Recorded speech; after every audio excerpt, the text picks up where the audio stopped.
چې کله دې درو صورتونه یو صورت ته مخې ته په منځ کې راغلو تنه دا غلطي وشوه نو ته به اوس سجده سو وباسې. هسې په دې کې خو ډېر تفصیل دی، ډېر صورتونه دي، خو ما درته د هغې خلاصه نچوړ وباستلی دی، هغه مې درته په درو صورتونو کې بیان کړی دی. ټول لومړنی صورت چې کله تا نه واجب پاتې شي نو ته به سجده سوه وباسې. مثلا سورت فتحې نه بعد سورت ملول دا واجب دی او تا نه پاتې شو ته به سجده سوه وباسې. یا څلور رکعته لمونځ دی، اوله قاعده درنه هېره شوله نو ته به سجده سوه اوس وباسې.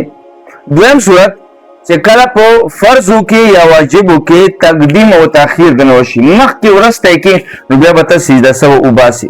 د واجبو مثال لکه اول سورت فتحه ویل بیا ورپسې سورت ویل دا واجب دي. خو که یو کس داسې وکړل چې اول سورت ویل هغې د بعد سورت فتحه وویله نو دی به اوس سجده سوه وباسي. د فرضو مثال لکه اول رکوع کېږي بیا سجده کېږي، که چا داسې وکړو چې اول یې سجده وکړه هغې د بعد یې رکوع وکړو نو دغه فرض او واجب خپل ځای نه مخکې وروسته وکړل نو دی به اوس سجده سوه وباسي. دریم صورت فرضو یا واجبو کې درنه تکرار وشو، دوه ځل دې وکړل یا درې ځل دې وکړل نو ته به اوس سجده سوه وباسې. سجدې دوې دي او تا درې وکړلې، رکوع یو دی تا دوه وکړلو، یا واجبو کې درنه تکرار وشو نو ته به سجده سوه وباسې.